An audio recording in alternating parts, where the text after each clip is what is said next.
कधी विचार केलाय की आपला हजारो वर्षांचा इतिहास, आपल्या पूर्वजांच्या कथा आणि त्यांनी मिळवलेलं ज्ञान, हे सगळं आज आपल्यापर्यंत पोचलं तरी कसं?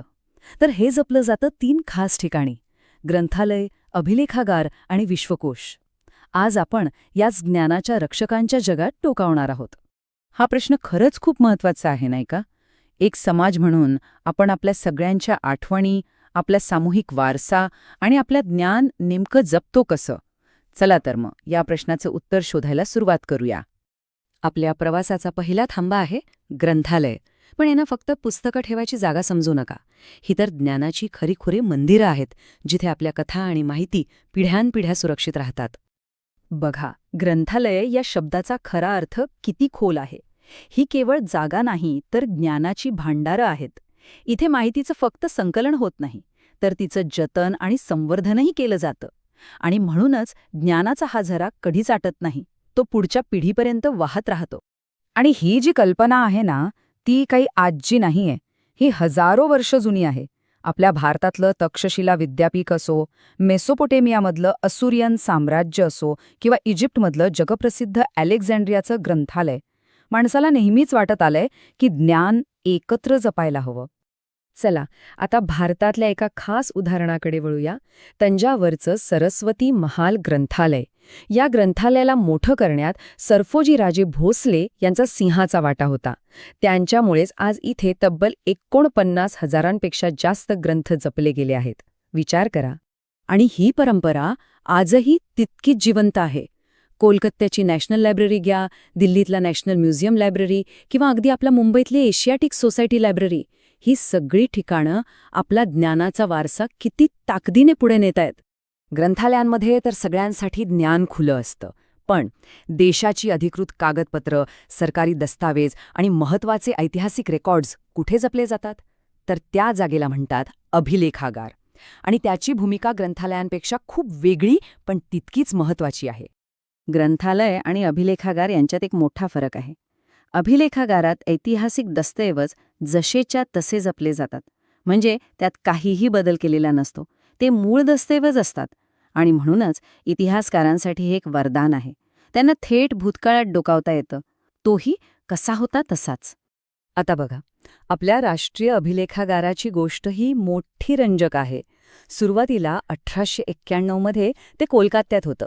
नाव होतं इम्पेरियल रेकॉर्ड डिपार्टमेंट. मग 1911मध्ये ते आलं दिल्लीला.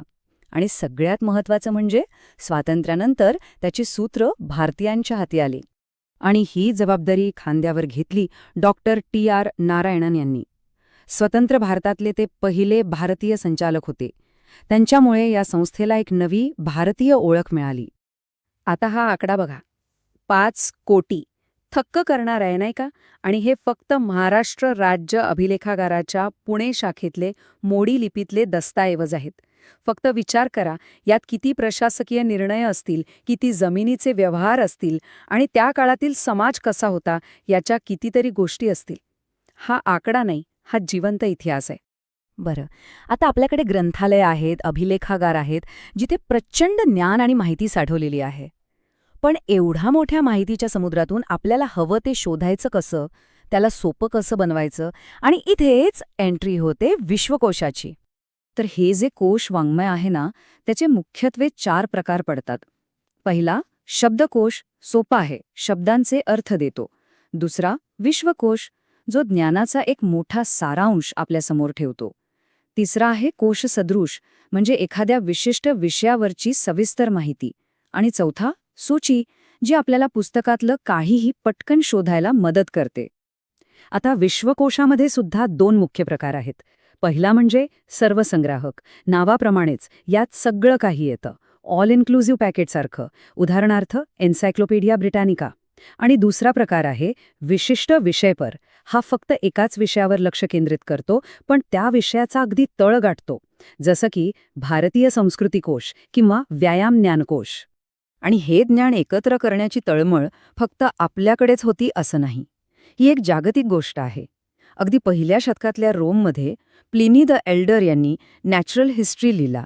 तिथपासून ते थेट 18व्या शतकात फ्रान्समध्ये डेनिस डिडेरॉट यांनी तयार केलेल्या एन्सायक्लोपीडीपर्यंत जगभरात लोकांनी ज्ञानाला एका धाग्यात बांधण्याचा प्रयत्न केला आहे.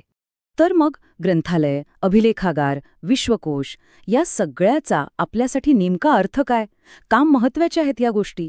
कारण या फक्त जुन्या वस्तू जपणाऱ्या जागा नाहीत, त्या आपलं आणि आपल्या इतिहासाचं नातं जिवंत ठेवतात. हे वाक्य खूप महत्वाचं आहे. या जागा म्हणजे काही धूळ खात पडलेले अवशेष नाहीत. अजिबात नाही. उलट या अशा जिवंत, धडधडणाऱ्या प्रणाली आहेत ज्या आपल्या भूतकाळाला जपतात. कशासाठी? तर आपलं भविष्य घडवण्यासाठी, आपल्याला योग्य दिशा देण्यासाठी. आणि जाता जाता एक प्रश्न जो आपल्या सगळ्यांसाठी आहे. आज आपण डिजिटल जगात राहतोय. माहितीचा पूर येतोय आणि जातोय, सगळं काही क्षणभंगूर. मग अशा काळात आपल्या या अमूल्य ज्ञानाच्या वारशाचं रक्षण कोण करणार? आपल्या भविष्यातले ज्ञानाचे रक्षक कोण असतील?